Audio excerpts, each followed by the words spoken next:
हर हर महादेव, जय भोलेनाथ। नमस्कार दोस्तों, आप सभी का स्वागत है धर्म ज्ञान के मार्ग में। आज हम बात करेंगे कन्या राशि वालों के लिए 1 से 31 अक्टूबर 2024 कैसा रहने वाला है। इस महीने आप सारे दुख भूल जाएंगे।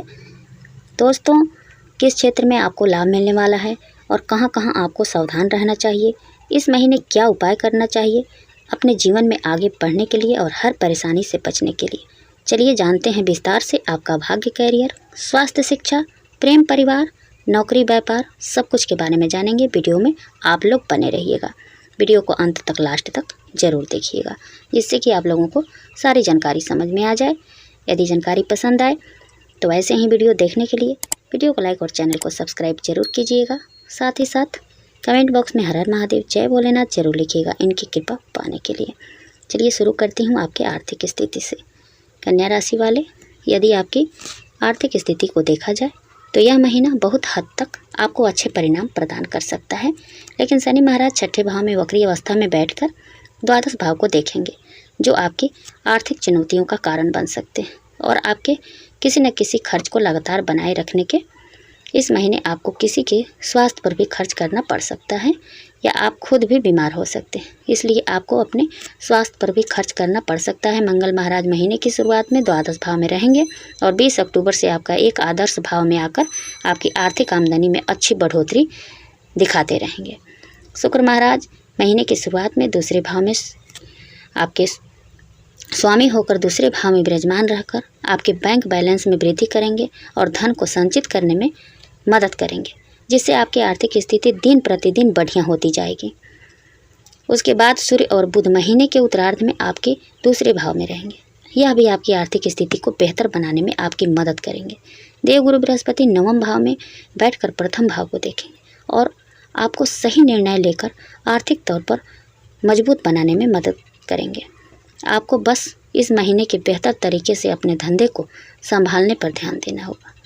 आपकी आर्थिक स्थिति स्वतः ही तंदुरुस्त हो जाएगी।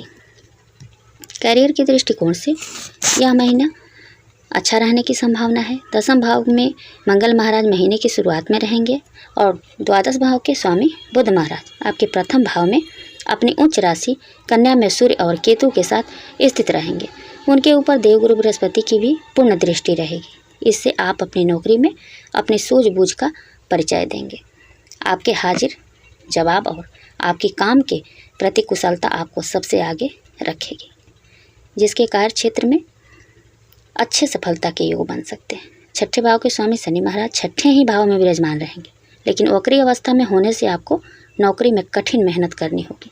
आपके ऊपर काम का दबाव भी होगा, लेकिन आप किसी भी चीज़ से घबराएं नहीं और अपना 100% योगदान देने में कामयाब रहेंगे।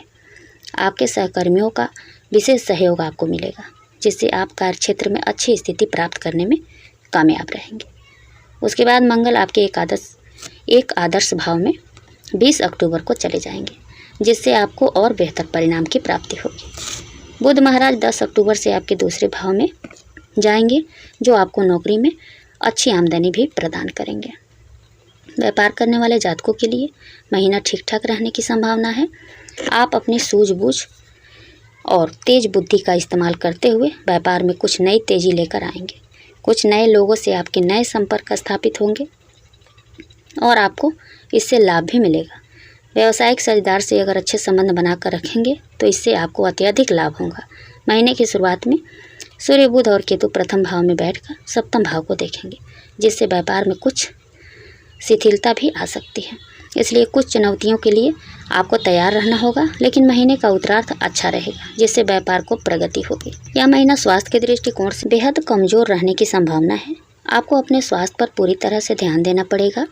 आपके राशि के स्वामी बुध अस्त व्यस्तता में महीने की शुरुआत में आपकी ही राशि में विराजमान रहेंगे। उनके साथ सूर्य और केतु भी होंगे तथा राहु सप्तम भाव में विराजमान होंगे। शनि महाराज अपनी ही राशि कुंभ से होकर छठे भाव में वक्री अवस्था में रहेंगे, तो देवगुरु बृहस्पति महाराज नवम भाव में बैठकर प्रथम भाव को देखेंगे और मंगल द्वादश भाव में प्रथम भाव पर दृष्टि डालेंगे। इस महीने आपकी रोग प्रतिरोधक क्षमता कमजोर होने के कारण आप आसानी से किसी भी रोग की चपेट में आ सकते हैं। इसलिए अपनी स्वास्थ्य समस्याओं के प्रति सचेत रहें। आपको किसी प्रकार का पेट या अन्य प्रकार का संक्रमण परेशान कर सकता है। इसके अतिरिक्त मानसिक तनाव से भी आपको जूझना पड़ सकता है, महीने का पूर्वार्ध ज़्यादा कमज़ोर है। महीने के उत्तरार्ध में अपेक्षाकृत धीरे धीरे स्वास्थ्य में सुधार आना शुरू हो जाएगा। यदि आप किसी प्रेम संबंध में हैं तो यह महीना कुछ कठिन रहेगा। मंगल महाराज महीने की शुरुआत में द्वादश भाव में बैठकर आपके पंचम भाव को अष्टम दृष्टि से देखकर प्रेम भाव को कमजोर कर सकते हैं।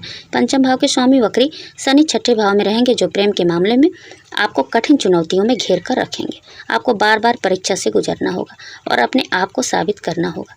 हालांकि देवगुरु बृहस्पति की दृष्टि नवम भाव में पंचम भाव पर होने के कारण आप अपनी जिम्मेदारियां को निभाने में और अपने रिश्ते को भी बराबर महत्व देते जाएंगे, जिससे आपका प्रेम जीवन अच्छा चलेगा। लेकिन 9 अक्टूबर से बृहस्पति वक्री हो जाएंगे और मंगल भी 20 अक्टूबर से कर्क राशि में यानी कि अपनी नीच राशि में एकादश भाव में जाकर आपके पंचम भाव को देखेंगे, जो आपके रिश्ते के लिए अच्छा नहीं होगा।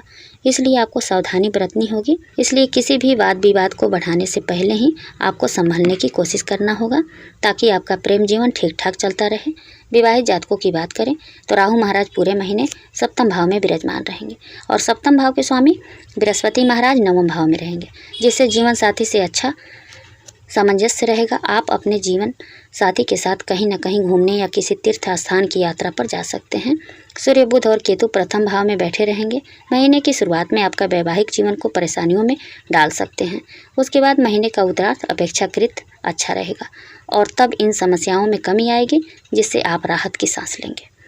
यह महीना पारिवारिक तौर पर आपके लिए उतार चढ़ाव से भरा रहने की संभावना है। फिर भी आपको कुछ अच्छे पल व्यतीत करने को प्राप्त होंगे और घर का माहौल अच्छा भी रहेगा, क्योंकि दूसरे भाव के स्वामी शुक्र महाराज महीने की शुरुआत में दूसरे भाव में ही विराजमान रहेंगे, जो कुटुंब के सदस्यों में आपस में प्रेम भाव बढ़ाएंगे। आपके परिवार में कोई बड़ा फंक्शन या शादी विवाह का कार्यक्रम संपन्न हो सकता है या किसी का जन्मदिन भी मनाया जा सकता है।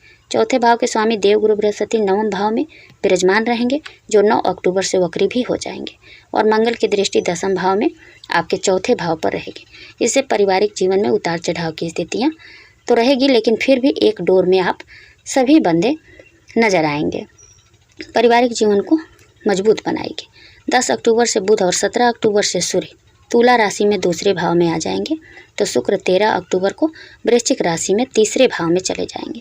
इससे भी परिवार की साख में वृद्धि होगी। परिवार को समझ में विशेष स्थान मिलेगा और आपको भी खुशी मिलेगी। भाई बहनों के लिए यह समय अच्छा रहेगा और उन्हें प्रगति करने का मौका मिलेगा।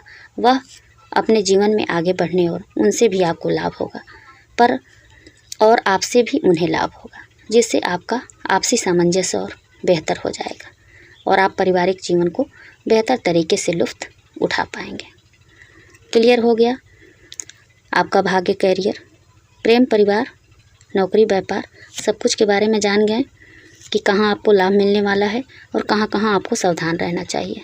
चलिए जानते हैं क्या उपाय करना चाहिए। आपको प्रतिदिन भगवान श्री हरि विष्णु जी की उपासना करनी चाहिए। आपको शुक्र ग्रह के बीज मंत्र का जाप भी करना अत्यंत लाभदायक साबित होगा आपके लिए।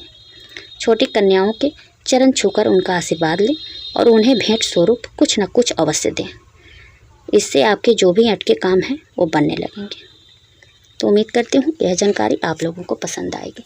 यदि जानकारी पसंद आए तो वीडियो को लाइक और चैनल को सब्सक्राइब जरूर कीजिएगा। साथ ही साथ कमेंट बॉक्स में हर हर महादेव, जय भोलेनाथ जरूर लिखिएगा इनकी कृपा पाने के लिए। फिर मिलती हूँ एक नए वीडियो के साथ। तब तक के लिए बाय, धन्यवाद।